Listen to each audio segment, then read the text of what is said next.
On va aller un peu à la source. La polygamie dans l'histoire. Le fait, parce qu'on dit, sinon c'est la polygynie, hein.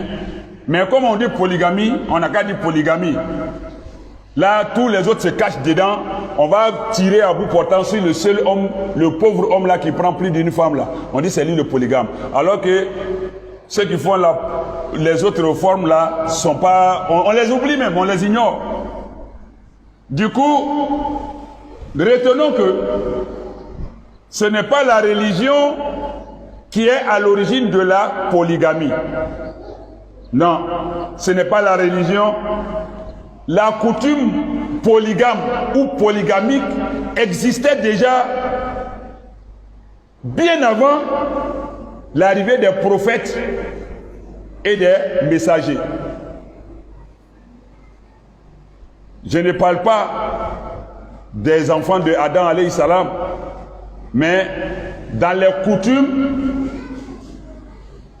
de nos ancêtres, même dans notre société contemporaine, nos grands-pères, arrière-grands-pères, tout près là, la même là. Dans les coutumes, avant qu'eux-mêmes ne soient musulmans, dans leur fétichisme, dans leur animisme, dans leur athéisme, dans leur... je dirais comment dire ça, dans leur non-pratique religieuse, c'était des gens même qui pratiquaient la polygamie. Du coup, si nous remontons dans les années, dans des milliers d'années avant, qu'est-ce qui a amené la polygamie? Il y avait les guerres entre les tribus. Dans les temps anciens, c'était la loi du plus fort. Donc, il y avait des conquêtes. Et pendant ces périodes, donc, ça coûtait cher aux hommes qui tombaient. Et dans des tribus, les gens ont constaté qu'il y avait un déséquilibre démographique entre les femmes qui étaient plus nombreuses, entre les femmes et les hommes. Mais les femmes étaient plus nombreuses parce qu'il y avait les guerres et les hommes mouraient plus parce que c'est eux qui partaient au combat. Or, quand une femme perdait son mari, du coup, elle est seule. Si elle n'a pas encore un autre homme, cette tribu-là est en stop. Parce que malgré le fait qu'eux n'étaient pas religieux, ils ne commettaient pas la fornication. Nos ancêtres ne pratiquaient pas la fornication, ni l'adultère. Ils étaient intègres, c'est pourquoi ils avaient longue vie, et ils étaient assez robustes, solides dans leur corps. Parce que la fornication et l'adultère fragilisent le corps, et puis l'esprit, et puis l'âme, ça souille l'âme. Ils étaient intègres, dignes, honnêtes, sincères, et puis solides physiquement. Du coup, quand un homme mourait en guerre, s'il n'avait pas beaucoup d'enfants, ou bien il n'avait pas d'enfants, la femme étant là, il fallait trouver encore de la descendance à la tribu. Il fallait que quelqu'un prenne tout de suite cette femme-là, ou bien ces femmes-là, pour que la procréation continue. Pour que les hommes soient multiples, soient nombreux dans la tribu. C'est comme ça que les ancêtres ont pensé. Donc une femme qui n'engendre pas ne peut pas participer à la procréation de la descendance. Donc quand un homme meurt, on donne sa femme à quelqu'un d'autre en même temps pour qu'elle continue de procréer. Parce que pour eux, si cela n'est pas fait, la survie de l'espèce en général, mais de leur lignée, leur famille, leur tribu est en danger. Et il y avait donc pour eux une raison valable pour prendre encore plus. Encore, eux, à leur temps, il n'y avait pas de limite. Il y avait des gens qui avaient plus de 10 femmes, d'autres ont 20, d'autres ont 30 femmes. Même aujourd'hui, là, au Bénin, là, il y a quelqu'un qui a plus de combien, 45 femmes ou bien combien la même. Hein? Il en a plein. Il n'y a pas de nombre. Au moins en islam, même, il y a limitation. Mais il n'y a pas de nombre. Du temps de nos ancêtres, il n'y avait pas de nombre. Tant qu'il y avait des femmes à prendre, on prenait.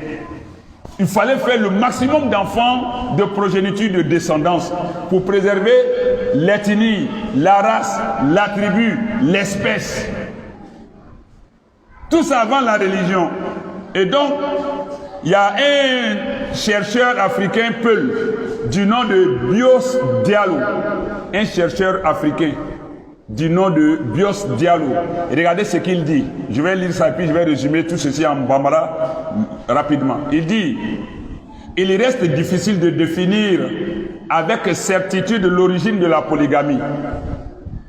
On peut toutefois avancer quelques pistes. Il y a ce qu'on appelait les bras, c'est-à-dire le fait pour les grandes familles de rechercher un nombre important de travailleurs qui seront affectés aux divers travaux des champs et autres. Et comme la femme, quel que soit le nombre de maris qu'elle pourrait avoir, ne dépassera jamais le rythme génésique qui est le sien. Même si elle a fait un mari, il est mort, elle a fait un autre, il y a une limite où elle ne pourra plus enfanter. Et du coup, un enfant par an, à moins qu'elle ne fasse des jumeaux, sinon une femme ne peut pas faire plus d'un enfant par an. Or, la société a besoin de plus de ça. Or, une femme ne peut faire qu'un seul enfant par an, sauf si elle fait jumeau, bien triplé, bien quadruplé. Donc, il fallait prendre beaucoup de femmes. Un homme, il a 5 femmes, toutes les femmes, 5 femmes sont enceintes. Donc, 16 accouchent. Dans une même année, il y a déjà 5, si c'est des garçons, déjà 5 personnes qui viennent grossir le rang de la population des hommes. Voilà comment ils ont pensé. Parce qu'il fallait cultiver et puis défendre aussi le territoire. Et il continue pour dire, il revient à l'homme de prendre plusieurs épouses. Puis il y a le phénomène de mortalité infantile. Il y a des enfants qui mouraient. Les hommes multiplient les liaisons en espérant que si certains meurent, certains survivront. Un combat contre la nature en vue de garder une descendance. C'est la même logique avec les guerres, où ce sont les hommes qui partent au front. Ceux qui survivent ont à charge de s'occuper des orphelins. Et pour prendre ses enfants sous sa coupole, il faut reprendre leur mère, parce qu'on trouve que c'est elle qui pourra mieux les encadrer pour leur donner un épanouissement normal que de les confier à une autre femme. Donc en prenant les enfants orphelins, on préfère prendre leur maman avec, pour que l'encadrement puisse être vraiment plus efficace. Et d'où certaines pratiques comme le lévira qui permet aux frères puînés. Il y a l'aîné qui est le premier garçon et le puîné c'est celui qui suit. Le frère cadet du défunt d'épouser la veuve. C'est pourquoi nos ancêtres, nos anciens parents voulaient que quand un homme décède, son petit frère prenne en même temps sa femme. À cause des enfants, parce qu'on veut garder les enfants, mais on veut une autre, leur propre mère qui les a enfantés là. On suppose qu'elle est plus affectueuse pour les suivre. Sinon, on peut prendre les enfants et puis libérer la femme. Mais les anciens ont pensé que non, il faut garder la mère à côté des enfants. Mais il ne faut pas la garder comme simple figurante. Il faut l'épouser pour que, s'il y a lieu de procréer, elle va procréer. À la limite, elle est dans un foyer respecté auprès de ses enfants, qu'elle peut bien éduquer. Voilà comment, quand quelqu'un meurt, même aujourd'hui ça continue dans certaines tribus, même en Côte d'Ivoire ici, quand le frère décède, on oblige le petit frère ou la femme à être avec le petit frère en mariage, ou le petit frère à prendre l'autre femme. Tout simplement, c'était ce souci de préservation de la race.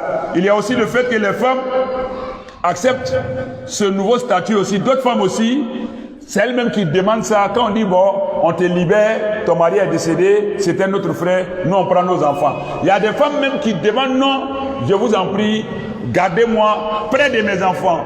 Donc celui qui a la garde des enfants, la femme voudrait être mariée à lui. De la même manière qu'on dit on veut prendre les enfants, mais dans un souci d'épanouissement, on dit bon on va prendre la mère. De cette même manière, quand dans des sociétés on veut prendre les enfants seulement, la mère même se propose au mariage parce qu'elle veut rester près des enfants. Ça c'est comme ça, c'est arrivé dans les anciens temps.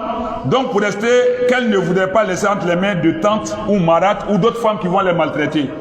Ça, c'est le chercheur Peul, chercheur africain Peul Bios Diallo qui a dit ça. Maintenant, la polygamie dans la religion. Pour dire que ce n'est pas l'islam qui a envoyé, ce n'est pas la religion qui a envoyé.